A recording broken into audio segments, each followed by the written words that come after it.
April 7, 1945. Dawn over Tokyo Bay. The first light creeps across the Japanese home islands, illuminating Mount Fuji's perfect snow-capped cone.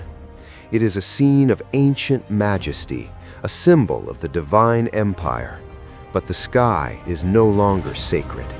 High above, the drone of 91 Packard Merlin engines shatters the silence. The North American P-51D Mustangs of the 15th and 21st Fighter Groups are here, 750 miles from their base on Iwo Jima, a distance that military strategists had, just 2 years prior, confidently declared impossible for a single-engine fighter. In the cockpit of his Mustang, Major James B. Tapp's hand rests on the control stick. Beneath his wings, 6.5 caliber M2 Browning machine guns are loaded with armor-piercing incendiary rounds. The early D models carried a devastating load, 500 rounds for each of the 2 inboard guns and 270 for the 4 outboard positions, a total of 2,080 rounds of pure destruction. Later versions would standardize to 1,880 rounds for better reliability, but the math remained simple. This was a flying arsenal. Below, the Japanese countryside unfolds, a patchwork of rice paddies, villages, and military installations that have never before seen an American fighter in their skies. That innocence is about to end. At 0700 hours, the horizon comes alive. Over 100 Japanese interceptors, scrambled from airfields around Tokyo, climb to meet the intruders. They are a mix of the best Japan has left: the Nakajima K-84 Hayate, codenamed Frank, Japan's fastest and most advanced fighter, alongside older K-43 Oscars, K-44 Tojos, K-61 Tonys, and Navy aircraft, including the legendary Zero and the formidable N-1K2J George. On paper, the K-84 could outclimb and outmaneuver the Mustang at certain altitudes, but as the two forces close, the Japanese pilots are struck by a paralyzing shock. These are not the short-ranged Navy fighters they expected. These are land-based Army Air Force machines. Their commanders swore this could not happen, yet here they are, dozens of them, flying as if they own the sky over the Emperor's palace. The psychological blow is instantaneous and total. The war, they realize in that frozen moment, is truly lost. This is the story of how that loss became inevitable. It is a story written not just in the sky, but on the assembly lines of two nations at war. The P-51D Mustang arrived in the Pacific with a reputation forged in fire over Europe, where it had broken the back of the Luftwaffe. Originally designed for the British, the marriage of the American airframe with the Rolls-Royce Merlin created the war's premier long-range fighter. The Packard V1650/7, a license-built Merlin, delivered 1,695 horsepower at takeoff, surging to 1,720 in emergency power. Its two-stage, two-speed supercharger was the key to the kingdom of the sky. At 25,000 feet, where the air is thin, the Merlin breathed deeply, maintaining power while Japanese engines gasped and choked, their single-stage superchargers useless in the thin atmosphere. The Mustang could hit 440 miles per hour at altitude, soar to 42,000 feet, and unleash 4,800 rounds per minute from its 6 guns, 80 rounds per second. Each 46-gram slug of metal, traveling at 2,900 feet per second, carried enough kinetic energy to punch through armor, ignite fuel tanks, and shatter engines. By late 1944, 14 of the 15 fighter squadrons in the U.S. 8th Air Force flew Mustangs. This dominance was a product of American industry at its zenith. North American Aviation's plants in California and Texas ran 24/7. At peak production, a new Mustang rolled off the line every hour. By war's end, 15,586 P-51s had been built.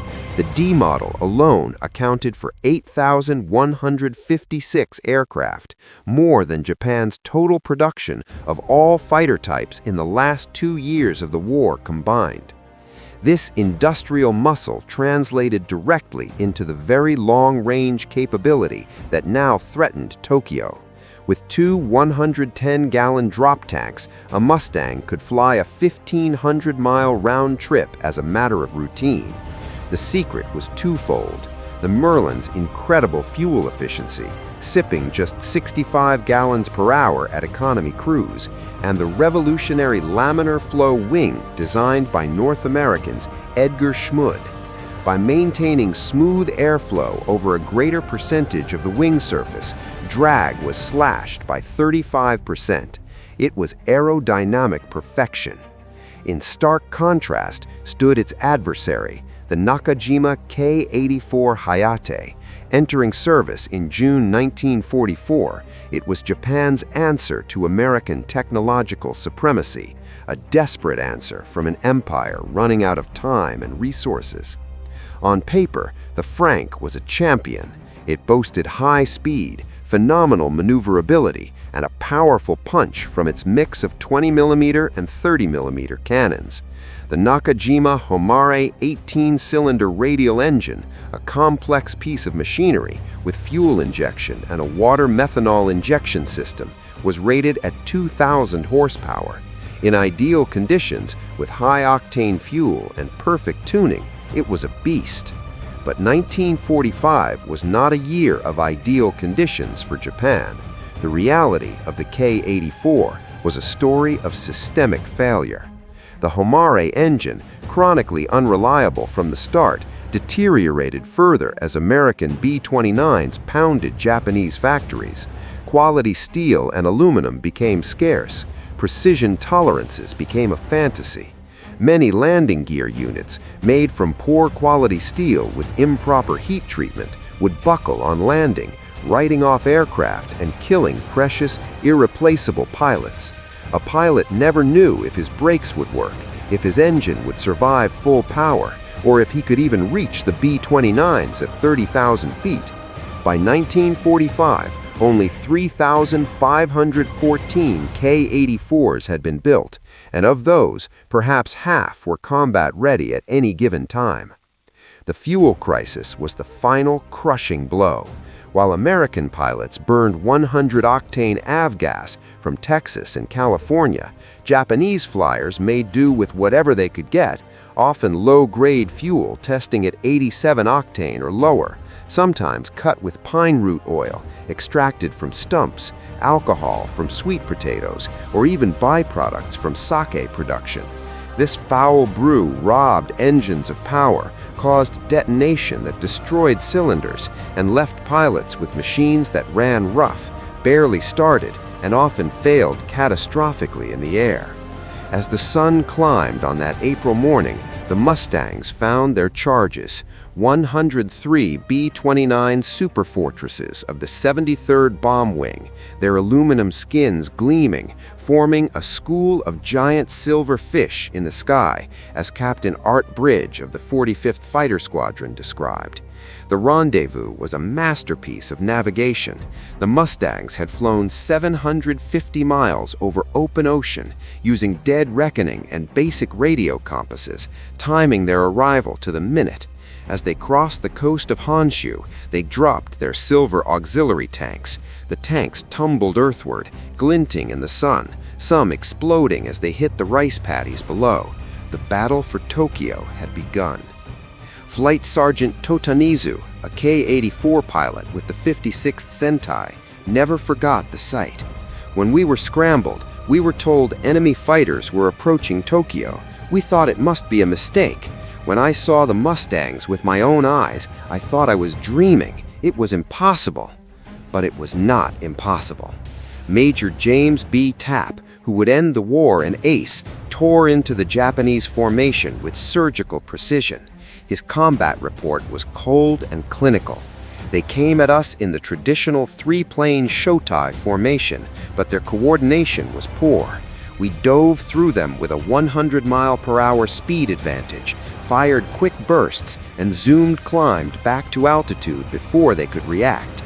The Japanese pilots, many with less than 50 hours of training, were simply outclassed.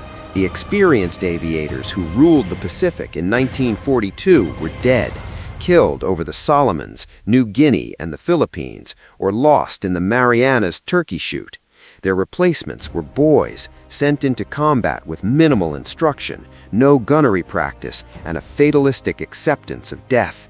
American pilots at Iwo Jima had 400 to 600 hours of flight time, extensive combat training, and the confidence that came from flying a machine they could trust. That trust was well placed. The P-51's dominance was most apparent in the vertical fight above